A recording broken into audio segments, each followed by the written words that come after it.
It's hard to imagine a world without the word restaurant, but when Delmonico's opened, it was the very first dining establishment in the country to use the word. And due to its popularity, others followed suit. I'd say the word is quite popular these days. It was the first fine dining establishment in the country, and invented countless dishes like baked Alaska, the wedge salad, eggs Benedict, and of course the Delmonico steak. We've tried more than 30 steakhouses around the country since our last visit, but today we're back to see how it compares.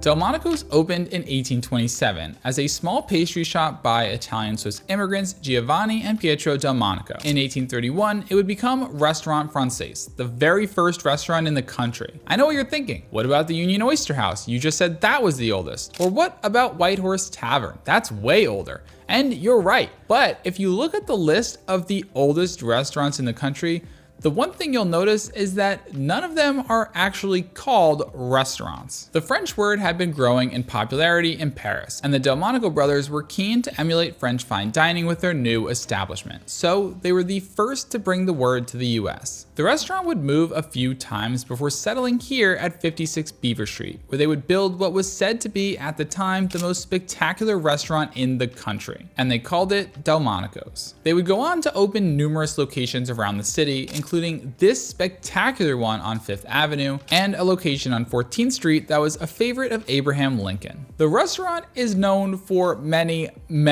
things, some with more historical backing than others, but here are a few. It was the first fine dining restaurant in the country, the first to print a menu, the first to allow women to dine without the company of men, the first to serve avocados, the first to be reviewed by the New York Times, and they take credit for inventing numerous dishes, including baked Alaska, wedge salad, eggs Benedict, lobster Newburgh, chicken a la Keen, and their famous Delmonico steak. These days, a Delmonico steak refers to a boneless ribeye, but it was originally made from the strip, which actually led it to get the name New York Strip. The restaurant would fall out of favor and close in 1923. It's opened and closed and changed owners numerous times since, until its most recent closure in 2020 due to the pandemic. But it was saved again, reopening in September of 2023. Crazy to think that it's been 2 years to the week since the last time we were here. I know the restaurant has changed a bunch, but so have we. We've tried so many restaurants since the last time we were here. So I'm curious to see how it holds up. I can't believe last time we were here, we were celebrating 1,000 subs, and now there are almost 40,000 of you. We're just two random people that like to eat a lot and go to fancy restaurants. Thank you so much for following along and supporting us. We truly wouldn't be here without you. Now let's go eat some steak.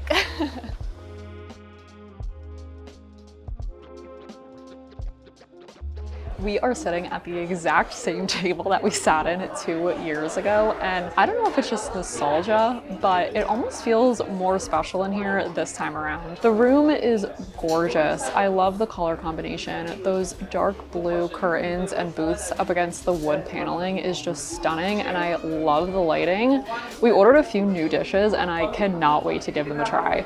The menu has changed a bit since the last time we were here. Prices have inevitably gone up, but they've also added and removed some menu items. The braised octopus that we loved so much on our first visit is no longer on the menu, but they added an eggs Benedict that I am very excited to try. They also added an A5 Miyazaki strip loin, but I think we're gonna go with their dry-aged bone-in ribeye. As much as we loved the signature Delmonico, Oh my goodness, I really think this is the best steak I've ever had. we've tried a lot of steaks since then, and there's really no beating a dry-aged bone-in ribeye, so we're gonna go with that this time.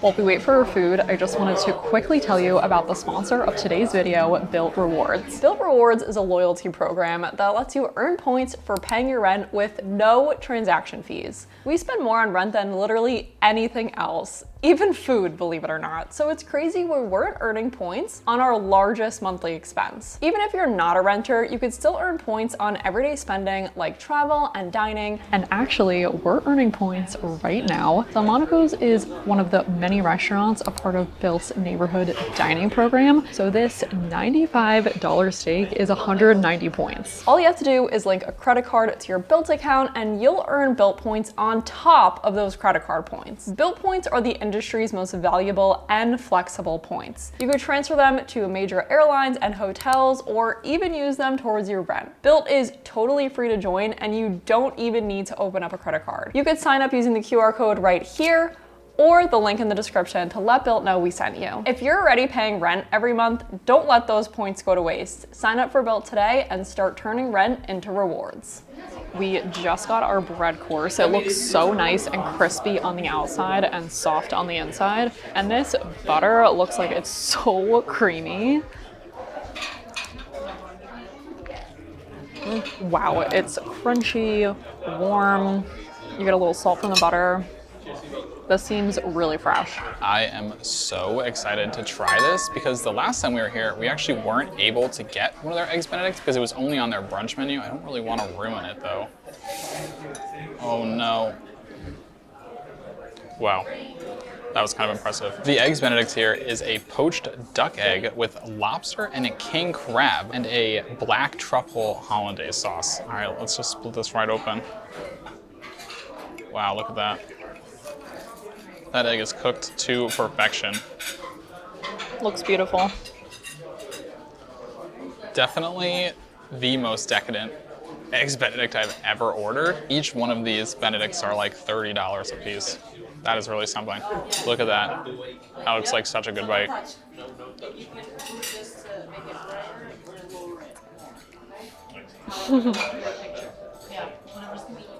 Wow, the two things that I taste more than anything are definitely that truffle hollandaise. The truffle flavor is strong, but it's not too much. And the crab flavor is pungent, it's strong, it's really good. That brioche on the bottom is so soft. It just has like a bit of crunch, but then it just melts away. Would I spend $30 on one of these again? I don't know, but it is a fantastic bite. The truffle smell radiating from this is so strong. I cannot wait. It looks delicious. Oh my goodness. I think what stands out to me the most is the brioche that this is on.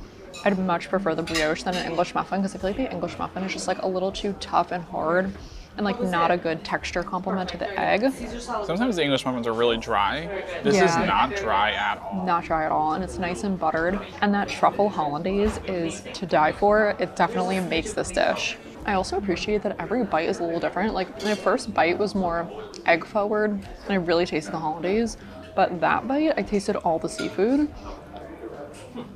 Absolutely delicious. This is easily the most over-the-top Eggs Benedict I've ever seen. And we could have made it even crazier. They have an option to add caviar that would bring the cost of this dish to $99 for 2 Eggs Benedict. Despite all of the exorbitantly expensive ingredients, the standout part was really the brioche base. It was fluffy, but still added a great texture. I probably wouldn't get it again for the price, but we will definitely try to replicate this one at home for a whole lot cheaper. The Delmonico steak we had last time was incredible. I mean, it's famous for a reason, but we just had to try this dry-aged bone-in ribeye. It looks, I would say, a little bit more on the rare side of medium rare. I feel like good steakhouses do tend to cook their steaks a little bit less than maybe your typical restaurant would. This one is definitely more like a red interior, but let's give it a try. Oh, this is gonna be good.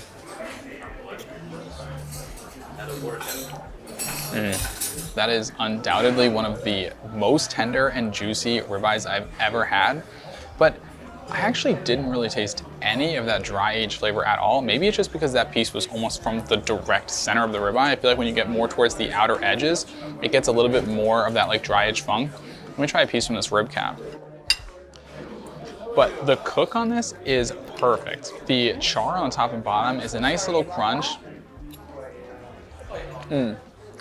That piece had way more of that dry-aged, funky, moldy blue cheese flavor that I'm used to. These nice pieces on the rib cap, perfect. The fat, not chewy at all. Just completely melts. Pretty darn good.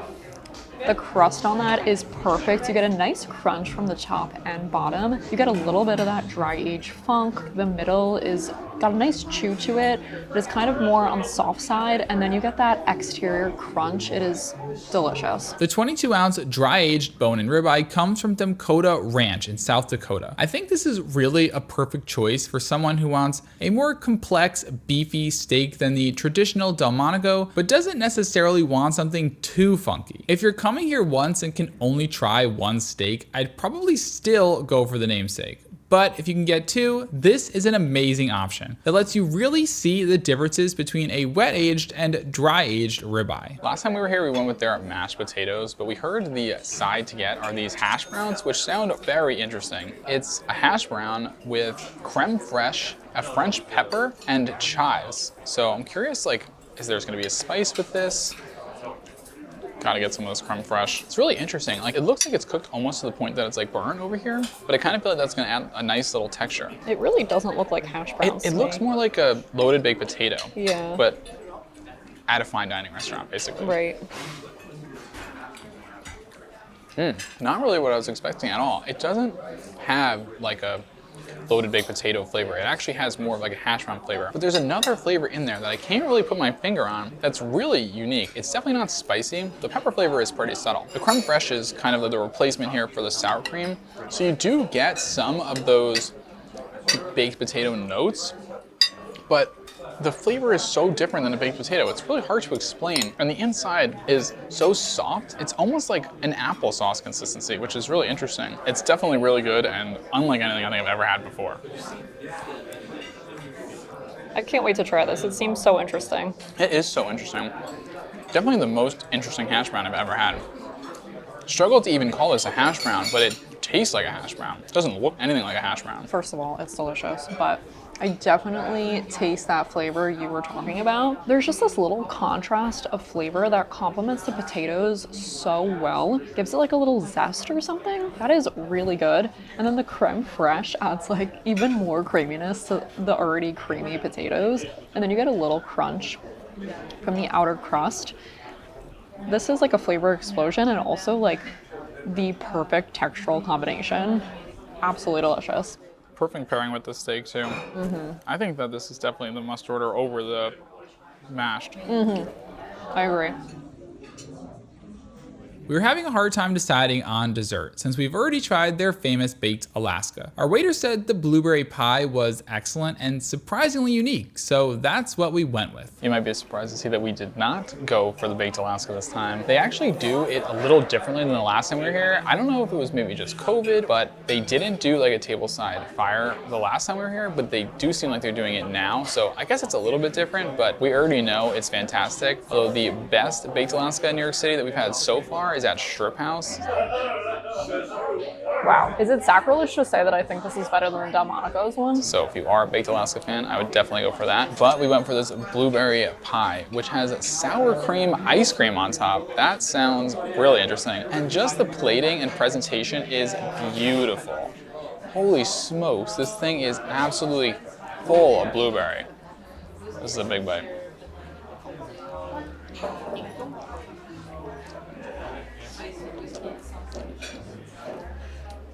It smells really good. It tastes really good. I am a big fan. It's warm. There is so much blueberry in there, but it doesn't taste like you're just eating blueberry. There's a good amount of cinnamon, crunch from the outer shell. I have to try this sour cream ice cream on its own.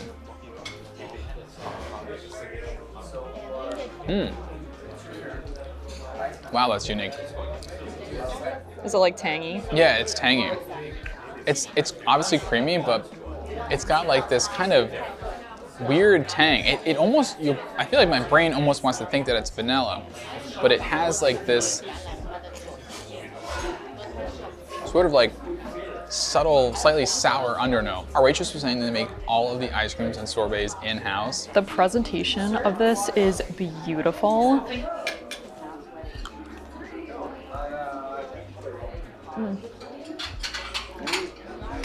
Wow, the blueberries are so nice and tart but sweet at the same time. And then the top had such a rich, buttery crunch. And then the ice cream adds even more of a tang. That is really good. It's not as tangy as I was expecting. Like I was almost expecting it to be like sugar-free frozen yogurt, where it's just really tart.